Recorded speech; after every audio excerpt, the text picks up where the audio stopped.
¿Cómo están, amigos de Videos Mundo? Es un verdadero placer saludarlos a todos ustedes. Gracias por estar pendientes de los videos y el material que subimos al canal sobre los acontecimientos mundiales en el plano geopolítico, económico, cultural, educativo, todo aquello que nos involucra y que a través de Videos Mundo buscamos contribuir, no solo difundiendo la información, sino haciendo los análisis exhaustivos.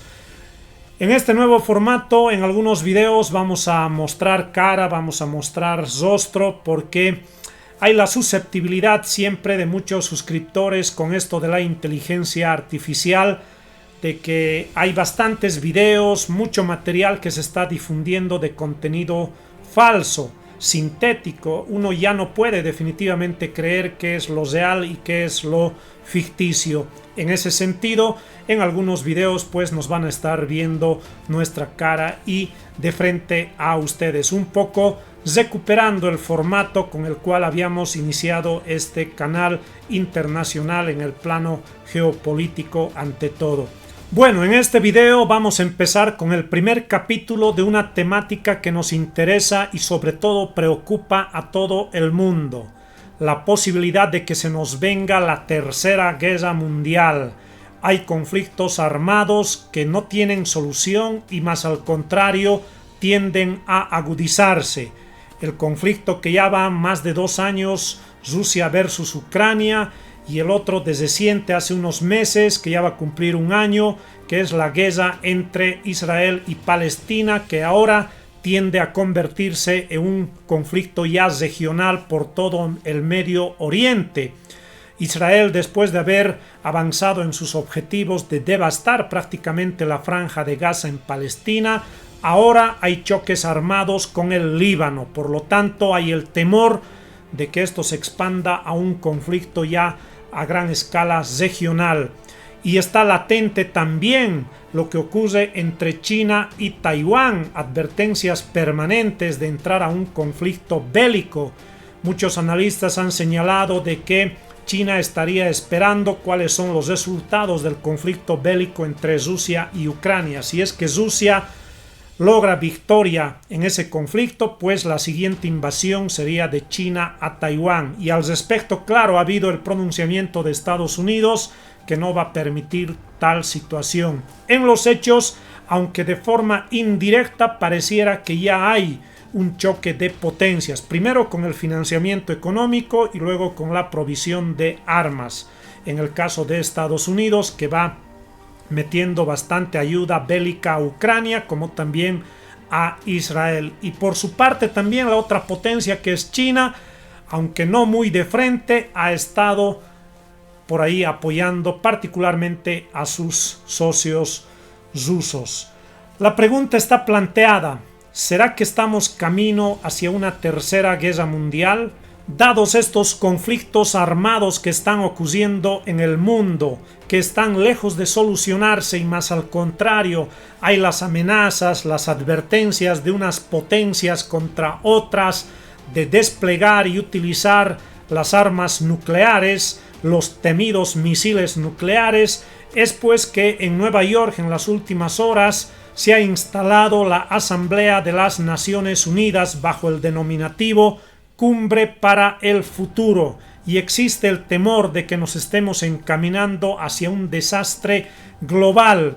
E incluso el mismo secretario general de las Naciones Unidas, precisamente en esta intervención en la asamblea que se está generando en Nueva York, ha advertido de que estamos yendo a una situación irreversible. Vamos a escuchar precisamente las intervenciones, el análisis y el contexto de esta Asamblea General de las Naciones Unidas, que se lleva bajo este contexto de conflictos armados, buscando soluciones, aunque con muy pocas esperanzas. Lo que se quiere es evitar que vayamos a un desastre global mediante una tercera guerra mundial. Escuchemos. La grave situación en Oriente Próximo está protagonizando el debate en la Asamblea General de Naciones Unidas por el peligro de una escalada regional del conflicto. El tono de algunos discursos ha sido muy duro. La escalada de violencia en el Líbano se desarrolla en paralelo a la reunión de más de 140 líderes mundiales en una misma ciudad, Nueva York, y en Naciones Unidas ya estamos escuchando llamadas desesperadas a la calma, a la desescalada, conscientes de que la temida expansión del conflicto en Oriente Medio puede ser una realidad. Si nada cambia, esta semana el primer ministro israelí y el libanés intervendrán en el debate de la ONU. Mikati ha cambiado de opinión y ha anunciado hoy que viajará hasta aquí, y Netanyahu de momento continúa con su plan de venir. Pero esta espiral de violencia afecta también a otros países. Precisamente a esta hora ha arrancado una reunión de alto nivel del Consejo de Seguridad de la ONU sobre Ucrania, en la que está previsto que intervenga Volodymyr Zelensky. El presidente ucraniano tiene pensado presentar esta semana un plan para la victoria, para derrotar a Moscú este otoño.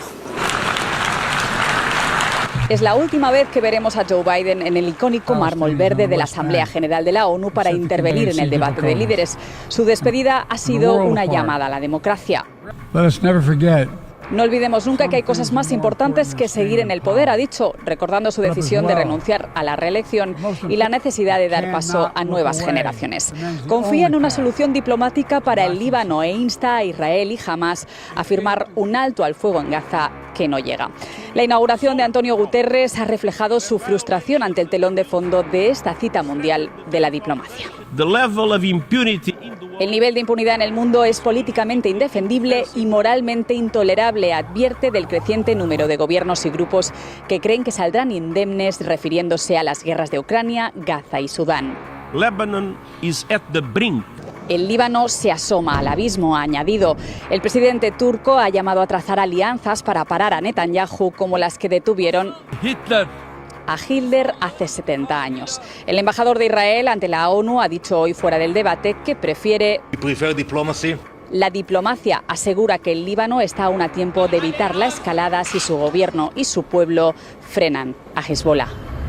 Ahí tenían, amigos de Videos Mundo, lo que viene ocurriendo en la Asamblea de las Naciones Unidas, abordando básicamente dos problemas. Uno, lo que ocurre en Medio Oriente con el conflicto bélico, que tiende a convertirse ya en una escalada regional, no solo teniendo a dos actores como son Israel y Palestina, sino que también ya está ahí como un frente de batalla el Líbano.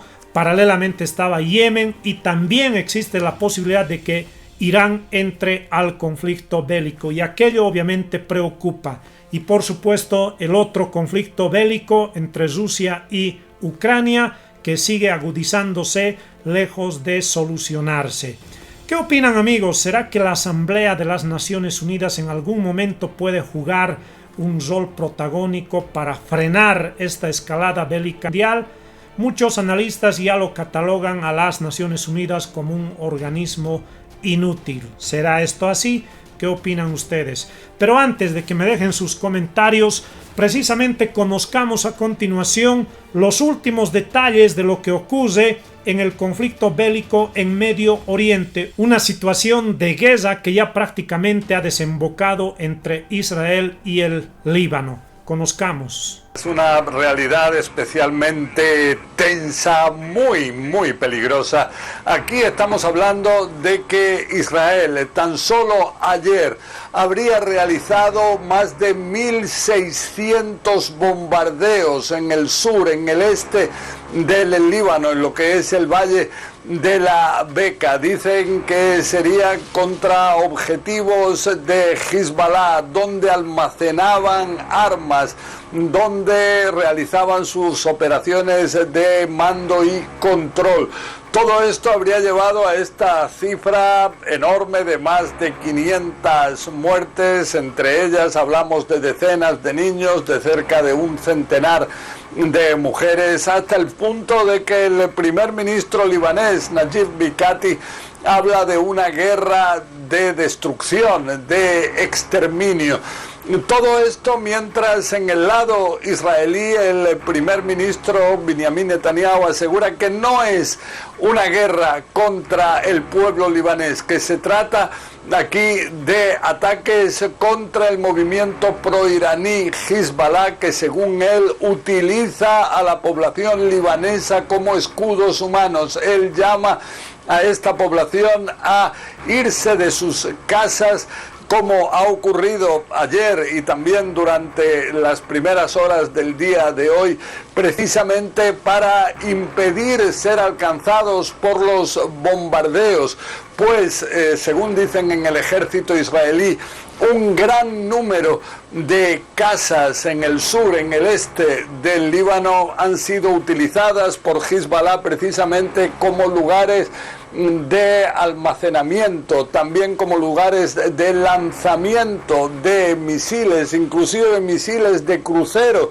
contra el interior de Israel, y por eso han tenido que actuar. Aseguran en Israel que aquellos que han perdido la vida han sido por el hecho de no haber abandonado sus casas a pesar de las advertencias del ejército, también a veces por explosiones secundarias que ocurrieron en muchos de estos bombardeos, que a veces los misiles que explotaban salían en distintas direcciones.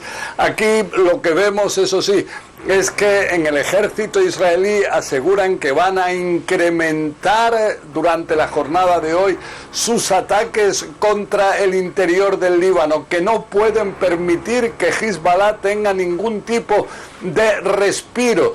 Para ellos es fundamental el llevar a una realidad que termine con esa situación creada por Hezbollah el pasado 8 de octubre, después de las masacres de Hamas en los alrededores de Gaza el 7 de octubre, que comenzó Hezbollah también a atacar a Israel desde la frontera norte, en solidaridad con Hamas en la frontera sur de Israel. Entonces dicen que este tema tiene que separarse. Dice Benjamin Netanyahu que Hezbollah tiene que desconectarse de la guerra de Hamas, y cuando termine la violencia, termine la amenaza, podrá llegarse a un alto el fuego de manera inmediata. En Estados Unidos están ahora actuando realmente con enorme intensidad, fervientemente, para intentar impedir que la guerra pueda extenderse, y cuando se habla de algo así, se teme sobre todo de la participación de Irán en el conflicto. Entonces hay que recordar que Irán creó esta fuerza paramilitar enorme. Se dice que es la fuerza paramilitar quizás más importante del mundo, o al menos del Medio Oriente, con 150.000 proyectiles antes de estos días. O sea, algo inmenso. Entonces, el objetivo de Irán habría sido crear un poder disuasivo a Israel de no atacar sus instalaciones nucleares. Si Irán está a 2.000 kilómetros de Israel, Hezbollah está en la frontera norte de Israel, o sea, tiene una capacidad de ataque mucho más peligrosa para los israelíes. Pero aquí, ¿qué es lo que ocurre? Irán ahora teme que ese potencial de Hezbollah se esté debilitando de manera muy significativa. Y entonces existe el temor de que pudiera ayudar militarmente a Hezbollah de manera activa, creando otro frente contra los israelíes de manera directa, precisamente para impedir que Israel pueda seguir actuando contra Hezbollah. Pero ¿cuál es el problema que tendrían los iraníes? Que cualquier respuesta israelí contra ellos es de suponer que precisamente tuvieran como objetivo también, entre otros, las instalaciones nucleares de Irán. Entonces vemos que paradójicamente, si Irán creó esta fuerza paramilitar potente en el Medio Oriente, en el Líbano, al margen del gobierno libanés, no respetan las órdenes en Hezbollah del gobierno libanés, precisamente para poder crear un poder disuasivo y defender sus instalaciones nucleares, ahora pudieran llegar a estar en peligro estas instalaciones nucleares si Irán decidiera actuar contra Israel. Definitivamente preocupante lo que viene ocurriendo en Medio Oriente, que hoy tiene dos protagonistas, Israel y el Líbano, ya prácticamente casi diríamos en un enfrentamiento bélico directo, con ofensivas de unos y otros, con respuestas de unos y de otros. ¿Será que ya estamos en puertas de un conflicto regional a gran escala en Medio Oriente y que posteriormente pueda desembocar ya en un conflicto a nivel global, tomando en cuenta que la guerra entre Rusia y Ucrania continúa? Y precisamente entremos a ver lo último de lo que ocurre en el conflicto bélico entre Rusia y Ucrania. Luego continuamos. El portavoz del Kremlin ha dicho que toda guerra termina de una u otra forma con la paz, pero según Dmitry Peskov, a Moscú no le queda más opción en este conflicto que lograr todos los objetivos que se han marcado. Así responde Rusia a las declaraciones de Zelensky en las que afirmaba que la paz está más cerca de lo que se puede pensar. Para ello, Ucrania busca apoyos para obligar, dice su presidente, a Vladimir Putin a parar esta guerra que dura ya más de 31 meses. Desde el Kremlin dicen estar dispuestos a estudiar la información oficial relativa al llamado Plan de la Victoria que Zelensky tiene previsto presentar en Estados Unidos. Rusia ha descartado participar en ninguna cumbre de paz que se base en la fórmula del presidente ucraniano. Califican sus propuestas de poco realistas y se remiten a la oferta de Putin de mediados de junio, que Kiev retire sus tropas de las 4 regiones del este y sur de Ucrania anexionadas por Moscú y que el ejército ruso ni siquiera controla en su totalidad. También exigen la retirada de todas las sanciones occidentales contra Rusia y que Kiev renuncie a ingresar en la OTAN. Ahí lo tenían, amigos de Videos Mundo, lo último de lo que sucede en el conflicto bélico entre Rusia y Ucrania. Una guerra que pareciera estar en un empate catastrófico sin salida. Sin embargo, ambos lados, ambos contendientes, señalan que van a salir victoriosos de esta guerra. Rusia utilizando todo su poderío contra Ucrania, aunque algunos analistas dicen que no está utilizando Rusia el 100% de su poder, solo una parte. Y claro, por otro lado, Ucrania, que recibe el gran respaldo de toda la OTAN, particularmente a la cabeza de Estados Unidos, que también es una potencia bélica armamentista. Por lo tanto, como habíamos dicho hace instantes, en los hechos es una confrontación ya indirecta entre dos potencias, como es Rusia y Estados Unidos, y ahí la tercera potencia, China, expectante de lo que vaya a suceder. Bien, amigos de Videos Mundo, ¿qué opinan ustedes? ¿Será que el mundo en definitiva estamos encaminados a una inevitable tercera guerra mundial? ¿Será que estamos yendo hacia el desastre? ¿Qué opinan ustedes? Déjenme sus percepciones y comentarios. Concluimos este primer capítulo. Vamos a estar en un siguiente video, siempre monitoreando y haciendo los análisis de todos estos eventos que nos preocupan al mundo entero y que nos puedan llevar hacia un conflicto bélico a escala global. Saludos para todos nuestros amigos que se encuentran en Estados Unidos, Latinoamérica y en diferentes regiones del mundo. Espero sus opiniones.